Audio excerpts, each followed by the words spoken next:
The Senate is now out of recess. I call the Senate to order, and I recognize Senator Birdsall for a motion. Thank you, Madam President. I move that the Senate adjourn from the late session. All in favor say aye. Aye. All opposed, no. The ayes have it. We are now in the early session.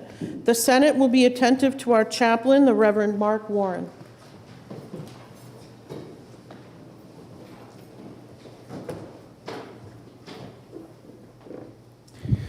Good morning, Senators. Let's pray. Lord, we come before you today seeking your wisdom, guidance, and grace as we serve the people of New Hampshire. You have placed each leader in this chamber for a purpose, and we ask for your help to fulfill that calling with integrity, humility, and a heart for the common good. Lord, in a world of differing opinions, competing priorities, help our senators to continue to listen well, to respect each other, and to recognize that opposing views can often lead to a stronger and more just solution. Give our senators wisdom beyond their own understanding as they navigate the complexities of our state's ever-changing needs. Where division threatens, bring unity. Where challenges arise, bring clarity. And where solutions seem out of reach, remind us that nothing is impossible with you. We acknowledge our need for you in all things and ask for your blessings over our state and its people. In your holy name we pray. Amen. Senator Gray will lead us in the Pledge of Allegiance. I pledge allegiance to the flag of the United States of America and to the republic for which it stands, one nation, under God, indivisible, with liberty and justice for all. We're going to do the introduction of our guests, and I will recognize Senator Pearl. Well, thank you, Madam President. I have two very special guests here today. My wife, Heather, always a pleasure to have her with me, and our daughter, Jazz, who is Jaslyn Birch. She's going to be our Senate page for the day. And do you want me to do this now or later? Yes. Okay.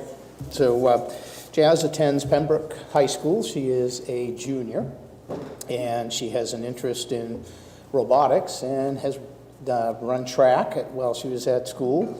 She plans to attend college after high school, and I think her biggest emphasis will probably be on environmental science. She enjoys the farm and enjoys all the aspects of the things we do, but she's always very interested in science and the things of the environment. So, Jazz, we have something special. Why don't you come back here with me? Something special to give you. So in honor of you being our... Wait until Peter gets here. Peter, you want to come? All right. In honor of being our Senate page for the day, we are presenting you, Jaslyn Birch, by the Senate of the State of New Hampshire, this certificate to acknowledge your visit to the New Hampshire Senate and to express the hope that your interest in the affairs of government will continue. Only through patriotic participation of good citizens can the fundamental freedoms of America be preserved. And it is signed by the Senate President and myself. This is for you.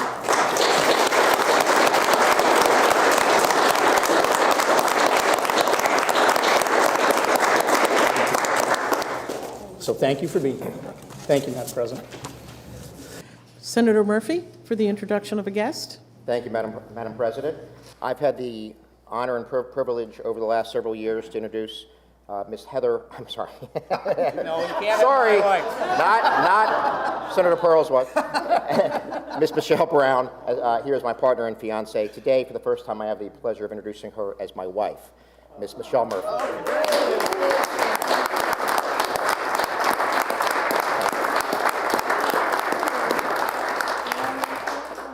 Senator, the Senate extends our heartfelt congratulations to both you and Michelle and wish you the best of luck. Are there any further guests that anyone would like to introduce? Okay, seeing none. We are now waiting for... We can go in and do the next page because they'll be... Okay, so the Senate will be attentive to the clerk.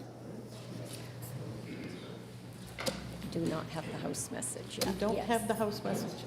Okay, the Senate will be in recess for 3 minutes.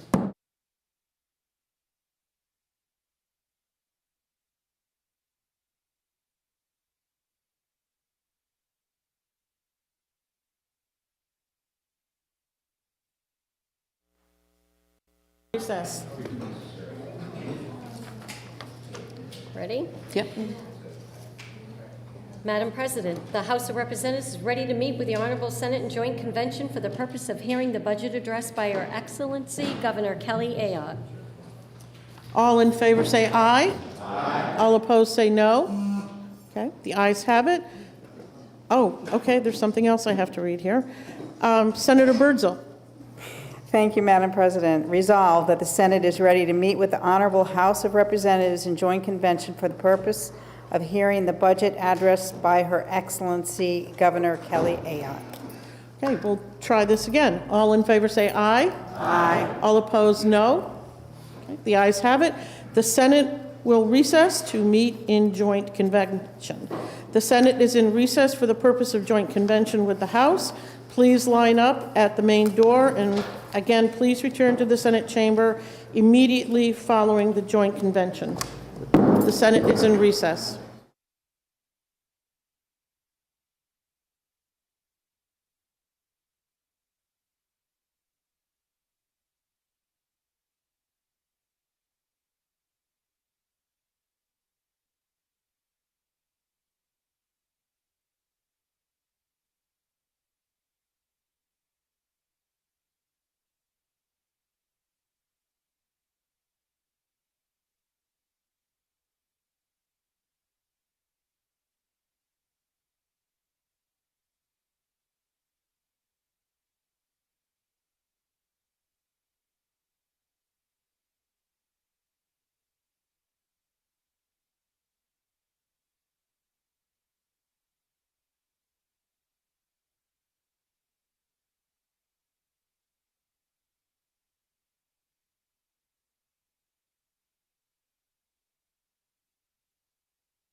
Okay.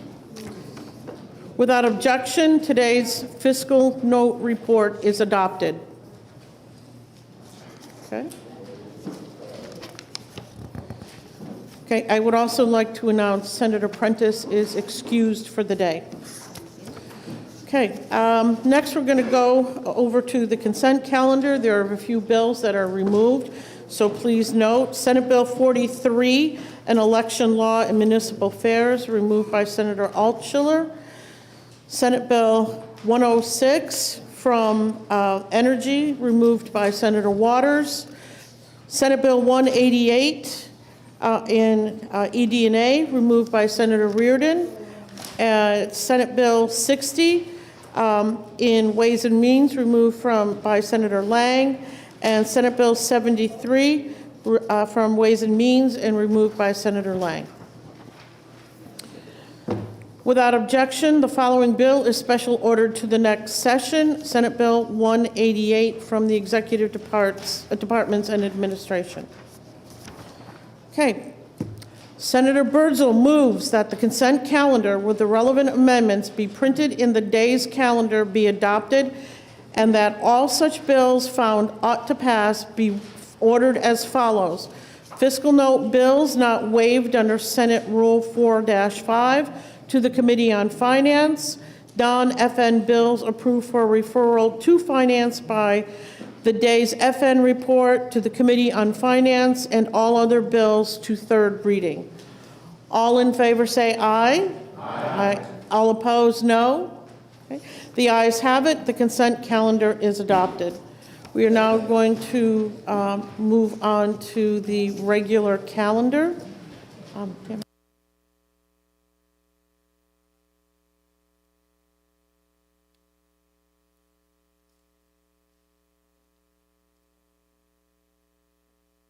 Will be attentive to the clerk. Thank you, Madam President. The Committee on Children and Family Law, to which is referred Senate Bill 76, an act relative to the Office of Child Advocate, having considered the same, the committee recommends that the bill is inexpedient to legislate by a vote of 2 to 1. Senator Abbas for the committee. Senator Abbas. Thank you, Madam President. I move Senate Bill 76, inexpedient to legislate. This bill makes several modifications to the Office of the Child Advocate. However, it included language that expands their scope of authority to include, quote, children who should have received services. It makes no clarification as to what the limitations are or who is making the determination of what kids qualify as should have received. Committee members thought the language of Senate Bill 76 is too overreaching and would be unchecked measures beyond the OCA's scope of authority. It releases all records going back 3 years for children that are deemed in need of services without any restrictions or checks on them. And Madam President, if I may speak briefly, it also would have expanded the scope of what was exempt under 91A to all records, essentially making the OCA exempt from virtually any 91A request. We also thought that authority went way too far. So please join me in support the committee's recommendation of inexpedient to legislate. Thank you, Madam President. Thank you, Senator. The motion is inexpedient to legislate. Is there any discussion? Okay. Seeing none, the question is on the adoption of the committee recommendation of expedient to legislate on Senate Bill 76. Are you ready for the question? All in favor say aye. Aye. All opposed say no. The ayes have it. The motion of inexpedient to legislate is adopted. The Senate will be in recess for 3 minutes.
Long for the introduction of guests. President, it's my honor to welcome the Manchester Leadership Class to their State House.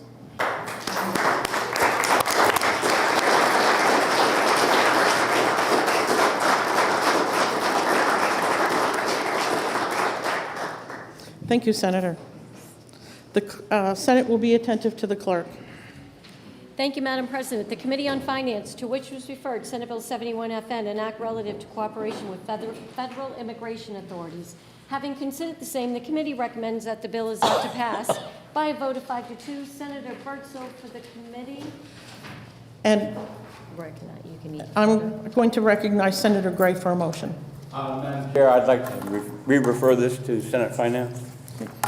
Is there a second? Second. Seconded by Senator Lang. The question is on the motion to send Senate Bill 71 back to Senate Finance. We're referring it. Is there any discussion? Okay. Seeing none, all in favor say aye. Aye. All opposed? No?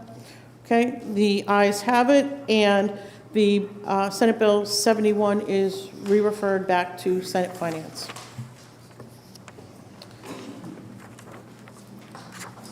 The Senate will be attentive to the clerk.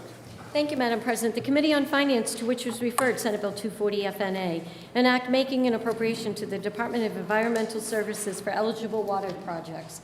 Having considered the same, the committee recommends that the bill is ought to pass by a vote of 7-0. Senator Lang for the committee. Senator Lang. Thank you, Madam President. I move Senate Bill 240 FNA ought to pass. This bill makes a non-lapsing appropriation of $15 million for fiscal year 2026 and $15 million for fiscal year 2027 to the Department of Environmental Services for eligible wastewater projects under the state aid grant program. While the bill appropriates the non-lapsing funds, this is in the coming biennium. The state aid grant payments for the projects will be over 20 years or more. The Senate Finance Committee recommends passage of Senate Bill 240 FNA and asks for your support. Thank you, Madam President.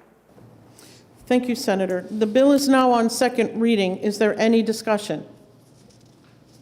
Seeing none, the question is on the adoption. There is a floor amendment. Okay. The question is on the adoption of the committee recommendation of ought to pass on Senate Bill 240. Are you ready for the question?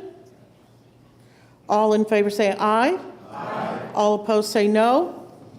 The ayes have it. The motion of ought to pass is adopted. I recognize Senator Gray. Table. Okay. The motion to lay on the table is non-debatable. All in favor of the motion say aye. Aye. All opposed to the motion say no. Okay. Seeing none, the ayes have it. The motion has been adopted, and Senate Bill 240 is laid on the table. The Senate will be attentive to the clerk. Thank you, Madam President. The Committee on Health and Human Services, to which was referred Senate Bill 37, an act relative to residential care, health facility licensing. Having considered the same, the committee recommends that the bill is sought to pass with an amendment by a vote of 5-0. Senator Long for the committee. Senator Long. Thank you, Madam President. I move Senate Bill 37 ought to pass with amendment. The bill is a request from the Department of Health and Human Services revising residential care and health facility licensing requirements by requiring licensed residential care facilities to have quality assurance programs. 2, requiring the results of any investigation be posted in a conspicuous place in the facility. And 3, requiring facilities to post the results of life safety inspection known as notices to correct. 4, removing a redundant reference to administrative fines.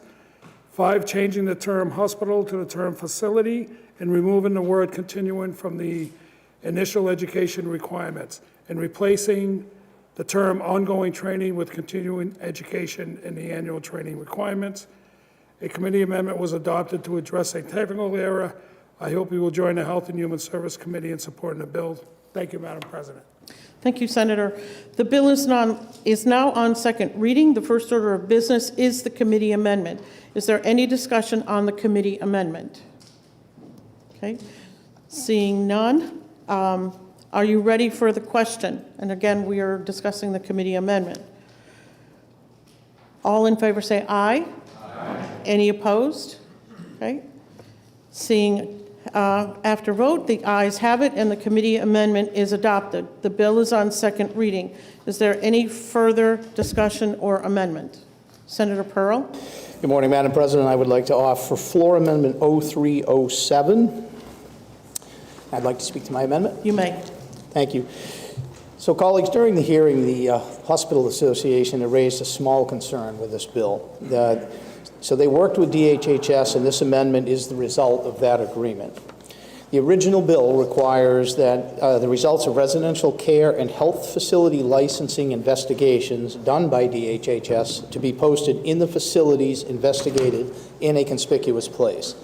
This amendment changes that requirement to instead have the results be posted on the department's website rather than in the physical facility. So we felt this was a good idea, and I would ask that all of you please join me in supporting this amendment. And I want to give a shout out to our page, doing a wonderful job passing out this amendment. Thank you, Madam President. Is there any discussion on the amendment, which is 0307S? Okay. The question is on the adoption of floor amendment 0278S. Is that correct? Because 078? I don't think it is. I don't know who filled this, so I Okay. apologize. Yep, no problem. Okay, the question is on the adoption of floor amendment 0307S. Are you ready for the question? All in favor of the floor amendment, say aye. Aye. All opposed? Okay. The ayes have it. The floor amendment is adopted. The bill is still on second reading and open for further discussion and amendment. Okay.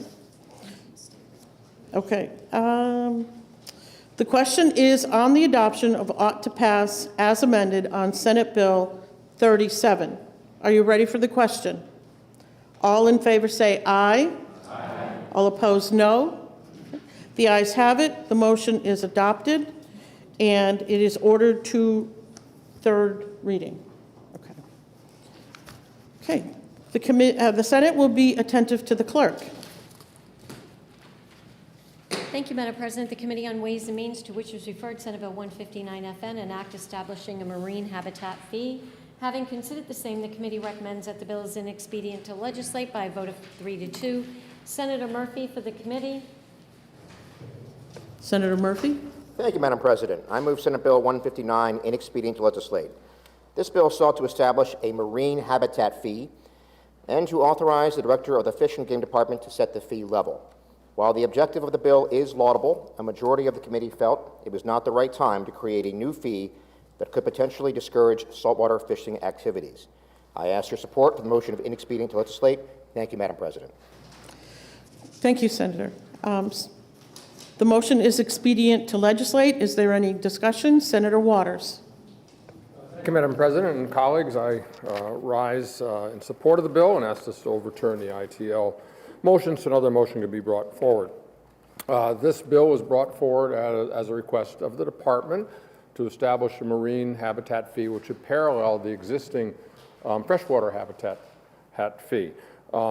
This is a self-funded department, so what we do usually on fees is we authorize the director to establish it, and then she decides what the appropriate level is. It's about $2.50 for the clean water, the freshwater one, and it'll be about $2.50 for this one most likely as well. And, you know, why do we need to do this? It deals with the possibilities of acquiring habitat, salt marsh it might be, or other habitats and bottoms in the Great Bay and the coastal areas so that they can be created as more sustainable for fishing and for other recreational activities. Why do we need to do it? In part, it's because, as you know, with Fish and Game, it's not general funded.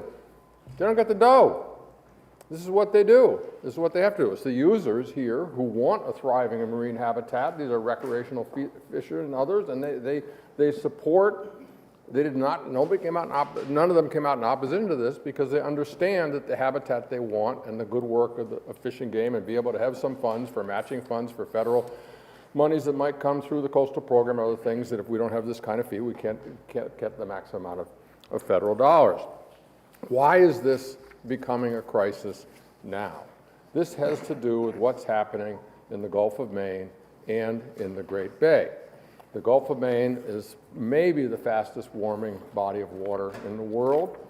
It warmed 3.72 degrees. Still a little cold for swimming, okay? But it did warm 3.72 degrees just in 21 and 22, and that rate continues, and it has dramatic effects. We used to have a thriving northern shrimp population, which brought in millions of dollars of revenue during the winter when the lobster season was down. They're gone. They're gone. Part of the biomass that remains has moved out to colder waters or up north into Canada.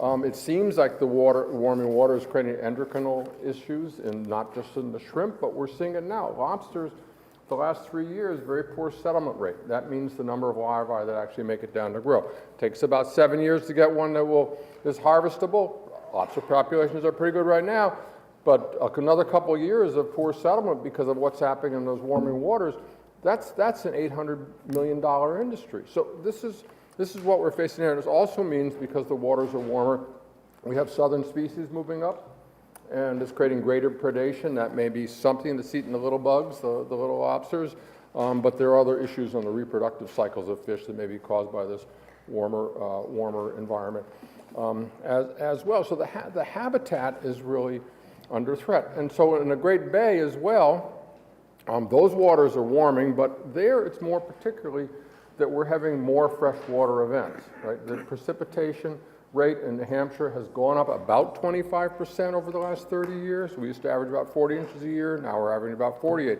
That means that fresh water flows into the Great Bay.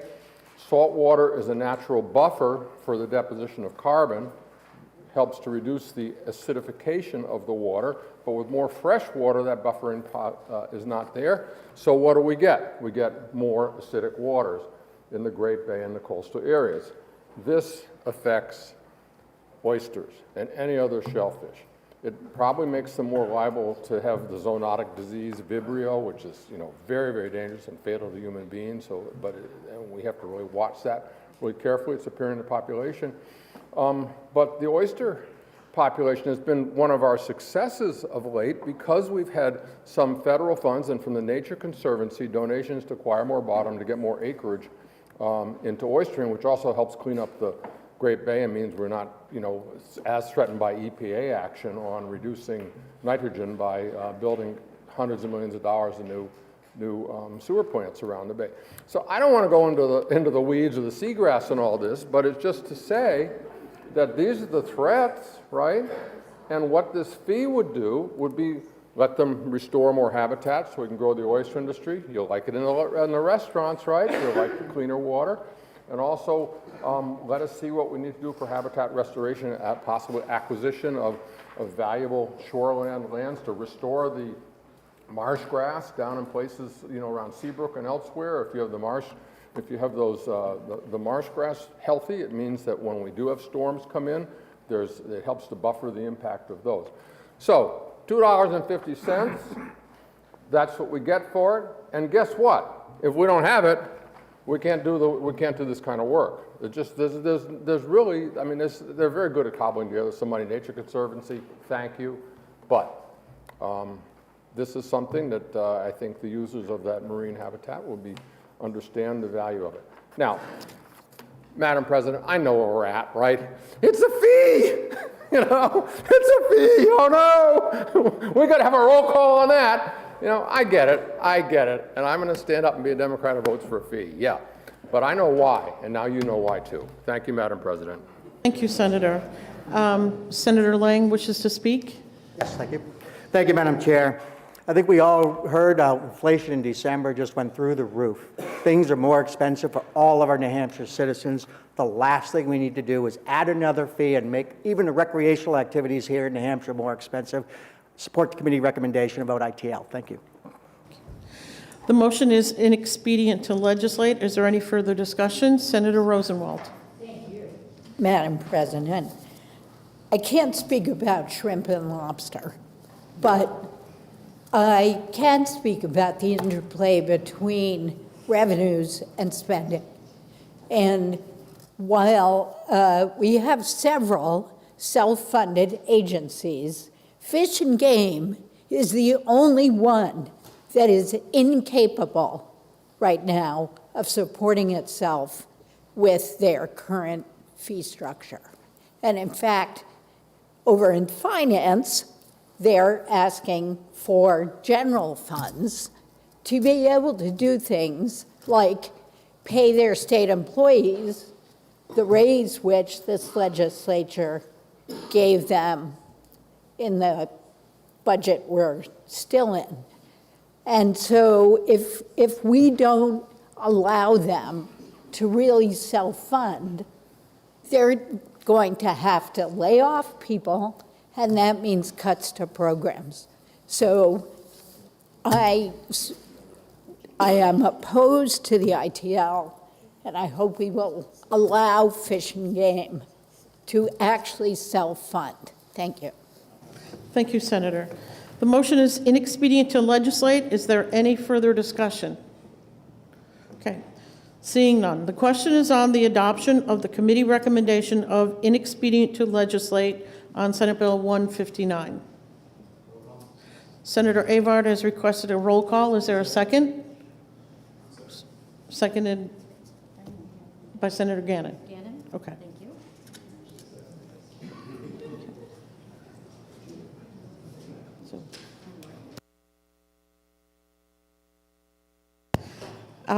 Pay attention to the clerk, please. Senator Rochefort. Yes. Senator Lang. Yes. Senator McConkey. Yes. Senator Waters. Nope. Senator Prentiss is excused. Senator Gray. Yes. Senator Innes. Yes. Senator Ward. Yes. Senator Ricciardi. Yes. Senator Fenton. No. Senator McHugh. Yes. Senator Avard. Yes. Senator Rosenwald. No. Senator whoop. No? Sorry. Senator Reardon. No. Senator Murphy. Yes. Senator Pearl. Yes. Senator Sullivan. Yes. Senator Bertzel. Yes. Senator Long. No. Senator Perkins Kwoka. No. Senator Abbas. Yes. Senator Gannon. Yes. And Senator Carson. Yes. Oh, you Oh, forgot Senator Altschiller. Altschiller. Oh, I did. I jumped right over you. Sorry, Senator Altschiller. No. This is bad day. Okay. 16 to 7. The motion of inexpedient passes 16-7. I'll take that. Okay, here we go. Okay, now we're going to move on to the bills that have been removed from the consent calendar because we are at the conclusion of the regular calendar. Okay, the Senate will be attentive to the clerk. Thank you, Madam President. The Committee on Election Law and Municipal Affairs, to which is referred Senate Bill 43, an act removing articles of clothing from the definition of electioneering. Having considered the same, the committee recommends that the bill is ought to pass with an amendment by a vote of 3-2. Senator Lang for the committee. Senator Lang? Sorry, Madam, we're doing 106? Or we're doing, I'm sorry, Election Law, Senate Bill 43. Sorry, give me 1 second. Apologize. Thank you, Madam Chair. In 2000, I asked you to support the ought-to-pass motion for Senate Bill 43. In 2018, the United States Supreme Court ruled that forbidding political apparel in polling locations violated free speech, noting that there should be discretion used if someone is in the act of voting. Under Senate Bill 43, voters who are in the act of voting would not be subject to the current electioneering laws and would be permitted to wear the attire while in the act of voting. Thank you, Madam Chair. Thank you, Senator. The bill is now on second reading. The first order of business is the committee amendment. Is there any discussion on the committee amendment? Okay. Seeing none, are you ready for the question?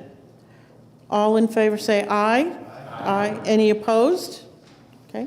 The ayes have it, and the committee amendment is adopted. The bill is on second reading. Is there any further discussion or amendment? Senator Altshuler. Thank you, Madam President. While the intention of Senate Bill 43 may have been to align New Hampshire's electioneering laws with the Supreme Court's 2018 Minnesota Voters Alliance v. Mansky decision, the intention does not match the action's potential effects. While the court did strike down Minnesota's broad ban on political apparel at polling places, they also acknowledged that states can still restrict some political apparel at polling places if the restrictions are more clearly defined. Senate Bill 43 does not do that. In fact, as was pointed out by the Secretary of State's office during the hearing, the bill only removes the distribution of articles of clothing. This debate is nibbling around the edges of voter suppression. It creates confusion, and it opens the door to lots of misunderstanding. New Hampshire made a decision to define electioneering and the ways it can be done through the use of cards, handbills, posters, placards, pictures, pins, stickers, circulars, or any other form of communication like clothing that a reasonable person would believe explicitly advocates for or against any candidate, political party, or measure. And why? Why did we do this? Because those items inside a polling area can influence or intimidate voters. Just being here in the State House shows us that visual symbols and clothing can create an atmosphere of support and belonging, and on the other side of that coin, implied threat or pressure. For example, clothing associated with extremist groups or displaying threatening messages while associating with a candidate or issue advocacy group can make voters feel unsafe or pressured, even without direct confrontation. When multiple people wear similarly politically charged clothing, it can create an impression of surveillance or monitoring others' voting behavior. This can be particularly impactful in small communities where voters may fear social consequences. Inside a polling place, what one voter interprets as solidarity or another sees as menace. Inside the polling areas, we should be free of both. The key distinction courts often try to make between passive political expression, like wearing a campaign button, and creating an atmosphere of intimidation or pressure. The challenge lies in defining clear, workable standards that protect both free speech and voters' rights to cast ballots free from intimidation. This bill is opening a door to invite nefarious actors to push the boundaries with far more than just a t-shirt or a hat. While some may envision the enthusiastic and slightly silly outfits that are associated with political rallies being on people as they show up at the polls, this invitation also extends to groups who will use this open door for a candidate to organize voter intimidation campaigns using the insincere excuse of, but it's just a shirt. As the moderator from New Durham, Ms. Calloway, testified in committee, speech inside the polling place is your vote. Senate Bill 43 is not a refined compliance with Minnesota v. Mansky. It's a clumsy invitation to voter intimidation that we have worked so hard to prevent. For those reasons, I encourage the body to overturn the ought-to-pass motion so another motion can be made. Thank you, Madam President.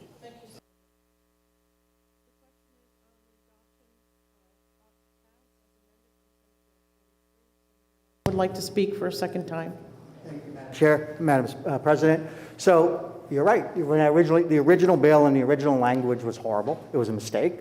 I worked at the Secretary of State's office, who developed and drafted this amendment for me that says it's a workable and enforceable change that would make it so we don't have what happened over in, I believe it was Durham, when a moderator confronted a female voter and said, "You can't wear that shirt," and she immediately took the shirt off with nothing on underneath. Let's not have that happen again. Let's let this bill pass that says that if you're in the act of voting, you're allowed to wear whatever shirt or button you have as long as you're in the act of voting. Electioneering in the polling place is still illegal. Thank you. Thank you, Senator. The question is on the adoption of ought to pass as amended on Senate Bill 43. Are there any further speakers? Senator Perkins Kwoka. Yes, thank you, Mr. President. I just wanted to rise to say that was not in my district, but in fact in my illustrious colleague in District 24. Thank you very much. Thank you, Senator Perkins Kwoka. Okay, the question is on the adoption of ought to pass as amended on Senate Bill 43. Are you ready for the question? All in favor say aye. Aye. All opposed, no. No. The ayes have it. The motion of ought to pass as amended is adopted, and the bill is ordered to third reading. The Senate will be attentive to the clerk. Thank you, Madam President. The Committee on Energy and Natural Resources, to which was referred Senate Bill 106FN, an act relative to the participation of customer generators in net energy metering. Having considered the same, the committee recommends that the bill is ought to pass with an amendment by a vote of 5-0. Senator Waters for the committee. Madam President, I ask my colleagues to join the committee in its unanimous vote to support Senate Bill 106. It seeks to require large customer generators to consume at least 33% of their own electricity generation for generators between 1 and 5 megawatts while exempting low and moderate income customers. The original language, SB 106, was amended to address concerns from solar investors and developers regarding the effective date and potential financial harm to existing projects. The bill will reduce energy costs, enhance reliability, and encourage investment. Thank you, Madam President. Thank you, Senator.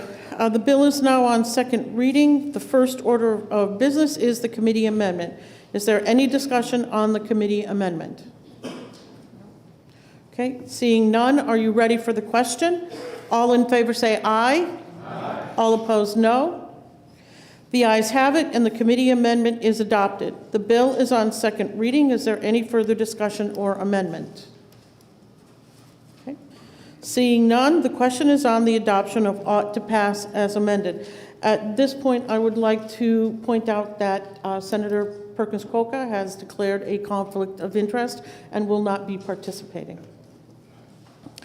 Okay, the question is on the adoption of ought to pass as amended on Senate Bill 106. Are you ready for the question? All in favor say aye. Aye. All opposed say no. Okay.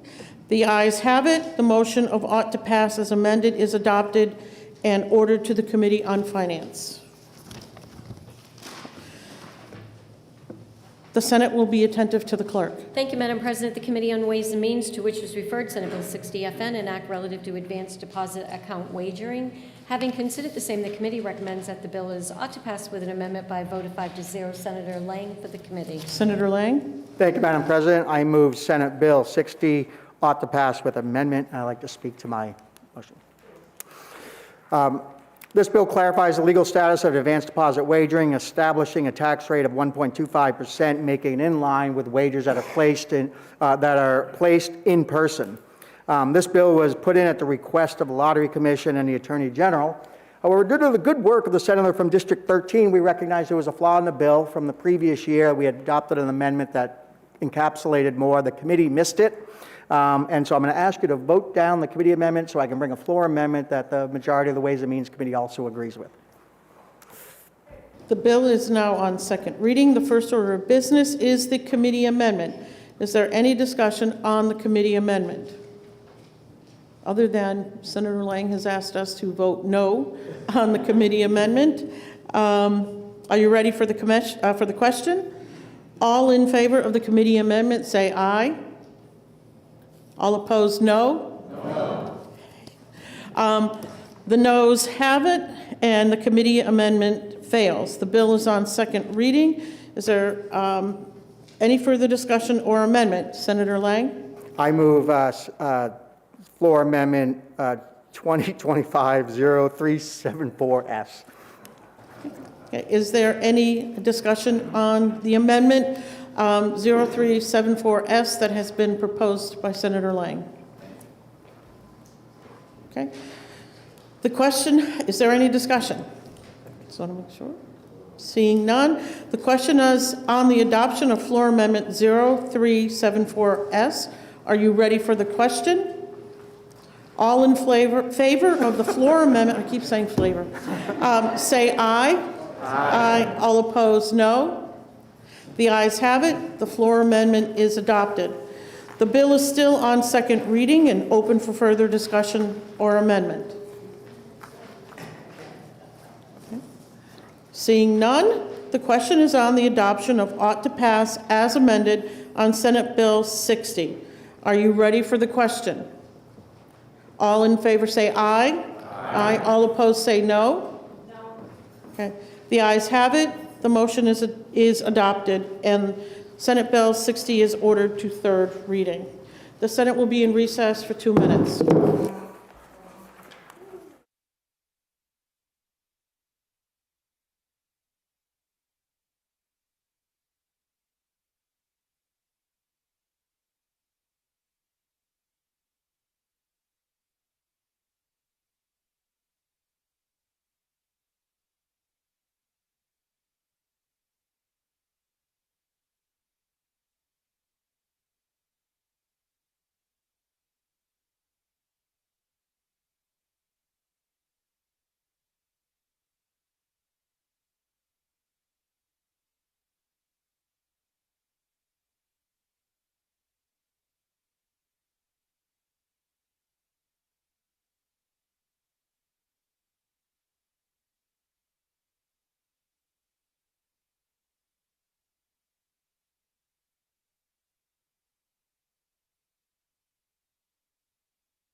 The Senate will come out of recess, and the Senate will be attentive to the clerk.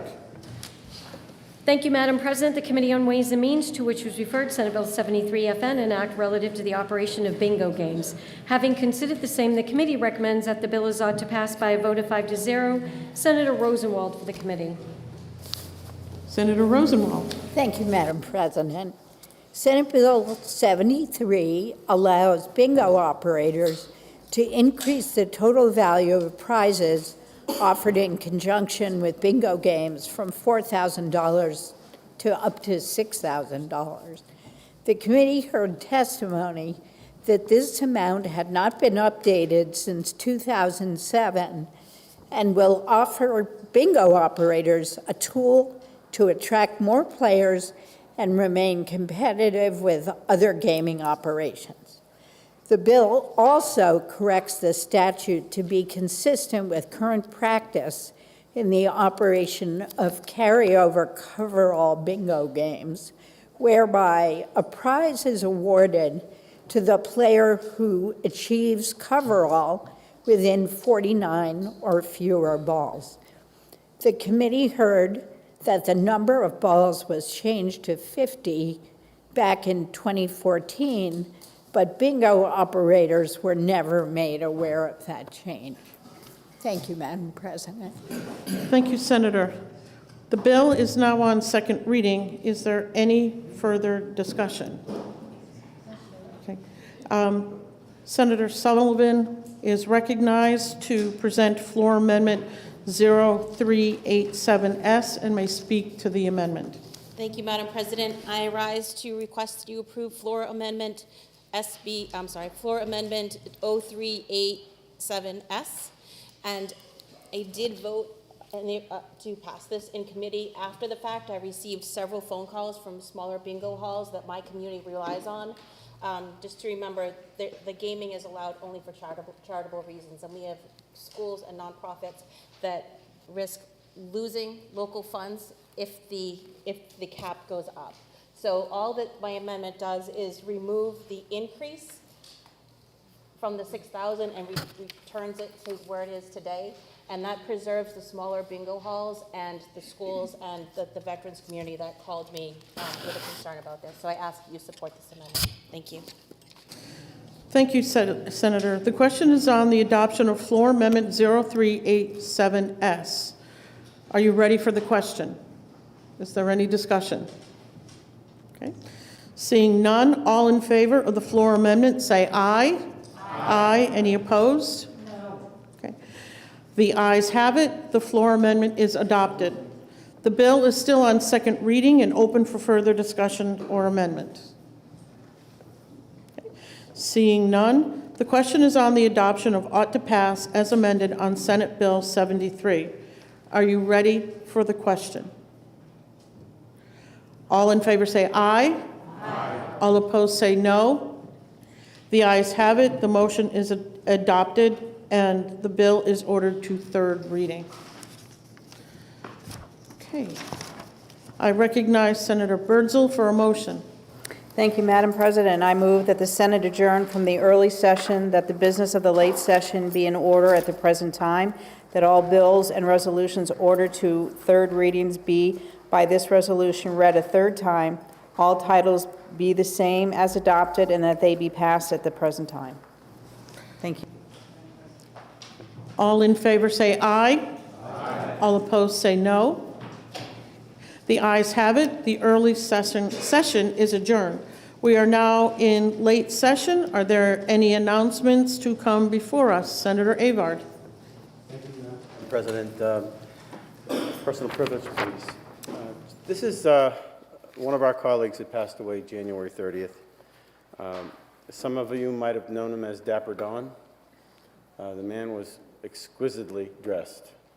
And I knew him personally when I said, well, why don't you take off your coat, Don? And he would say, it's not dignified. It's not dignified. And he was very, very adamant about that. He died as 89 years old, and he was from Nashua. But at 89, I know when he was 80, if you shook his hand, your hand hurt. He was a very strong man. He played a lot of baseball. He was very active. He served in the Korean War. Let's see, he also served in numerous committees, including the Board of Medicine. He was vice chair and the chairman of Health and Human Services and Elderly Affairs, and he was a lifetime member of the Veterans of the Korean War, VFW, the American Legion, and National Post 3, and the Elks Club. And I don't know, if you ever looked at any of his emails, he had a list this long of all the committees that he was on. He used to sit right behind me when I was a state rep in 2010, and I would always get an earful. And he would always speak his mind. He was very, very adamant about how he believed. He was also a friend. I interviewed him on a television show years ago, and he also served, which it doesn't seem to mention, but he served for the Red Cross as well for years in Nashua. And just a fine gentleman. He did his public service. He was a good man, and we're gonna miss him. And he was a member of the Greek Orthodox Church too, by the way. And he's survived by his niece and his nephew. But other than that, I have not much more to say other than that he was a good man, and we'll miss him. Thank you, Madam President. Thank you, Senator. Senator Waters. Thank you, Madam President.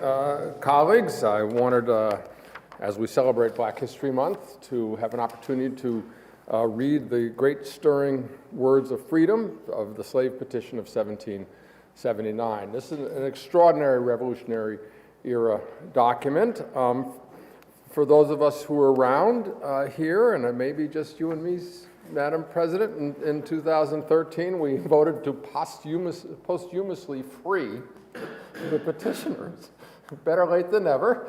But you know, the context of this petition in 1775, in the sentence, there were 656 enslaved people in New Hampshire, and we didn't abolish slavery in the state until 1857. The first signer is Nero Brewster, who was the elected head of the king of the Negro Court, which was a legislative judiciary body of the enslaved and free Africans there. Another signer is Prince Whipple, and you may recognize the last name because General Whipple was one of our signers of the Declaration of Independence and accompanied throughout the Revolutionary War with his enslaved man, Prince Whipple, who later played the violin when George Washington came and entertained him in his first presidential trip. But General Whipple was a slave trader, right? So you look at the Moffat Ladd house and that wealthy house, well, that's how they, so it's an extraordinary moment that here are these individuals who are petitioning for freedom and fighting in the Revolutionary War for freedom that they didn't have, but they believed in the possibility of America. So I will read it. It's not too long. The petition of Nero Brewster, Pharaoh Rogers, Romeo Ringes, Cato Newmarch, Caesar Garish, Zebulon Gardner, Quam Sherborne, Samuel Wentworth, Will Clarkson, Jackie Odiorn, Scipio Hubbard, Seneca Hall, Peter Warner, Cato Warner, Pharaoh Shores, Windsor Moffat, Garrett Colton, Kit Tinge Tuckerman, Peter Warner, Prince Whipple, natives of Africa, now forcibly detained in slavery in said state, most humbly showeth that the God of nature gave them life and freedom upon the terms of most perfect equality with other men. That freedom is an inherent right of the human species, not to be surrendered but by consent for the sake of social life. That private or public tyranny and slavery are alike detestable to minds, conscious of the capable dignity of human nature. And I just want to interrupt to say that the concept of the dignity of human nature as being an argument for freedom, this is the first time it is ever voiced in the Revolutionary era. That in power and authority of individuals derives solely from a principle of coercion against the will of individuals and dispose of their persons and properties consists of the completest idea of private and political slavery.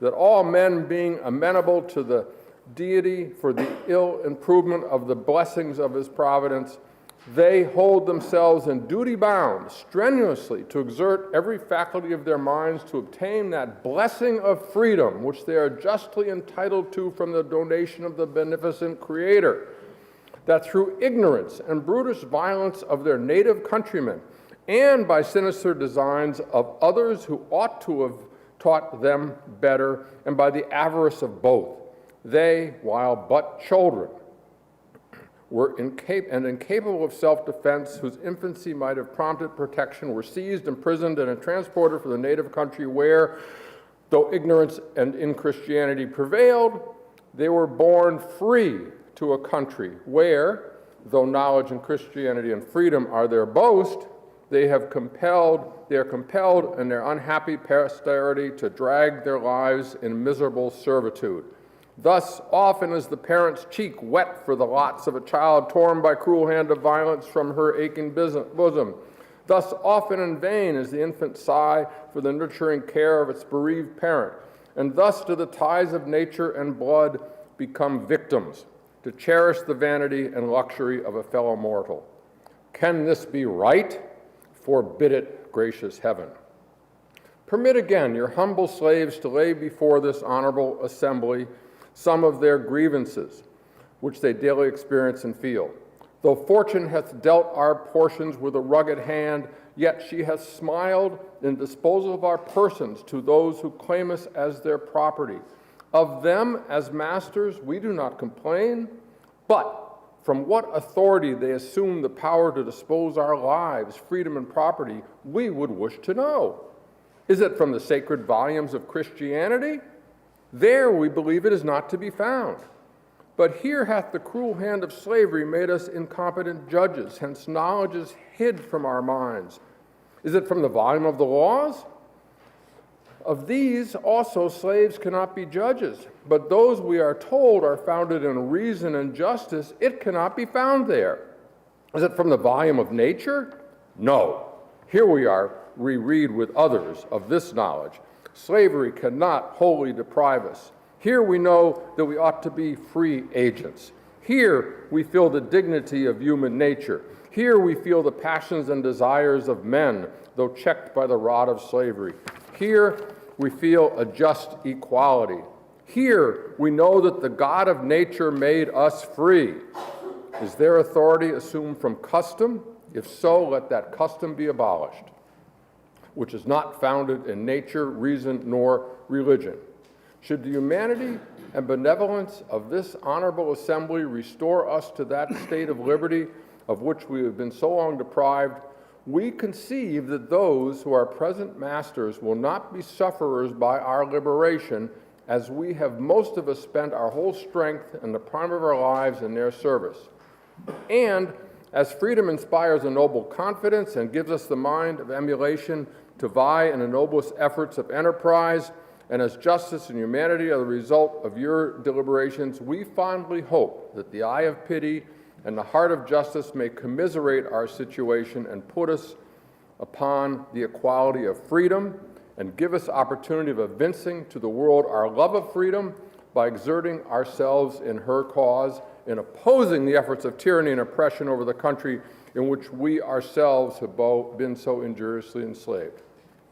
Therefore, your humble servants most deeply pray for the sake of injured liberty, for the sake of justice, humanity, and the rights of mankind, for the honor of religion, and by all that is dear, that your honors would graciously interpose in our behalf and exact such laws and regulations in your wisdom you may think proper, where we may regain our liberty and be ranked as the class of free agents, and that the name of slave may not more be heard in a land gloriously contending for the sweets of freedom.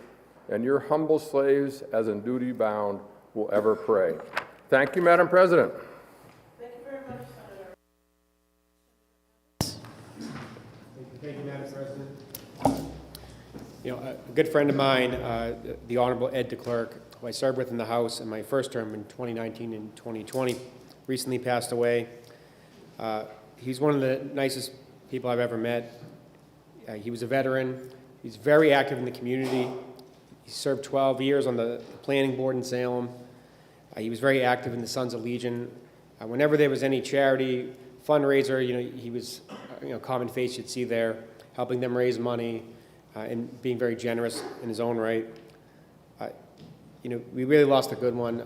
And I know when I really got to know him well, when I first ran for office, when I ran for state rep in 2019, I didn't have any campaign experience. And in Salem, it's an at-large district, so we're technically running against each other. We're in the primary and the general election.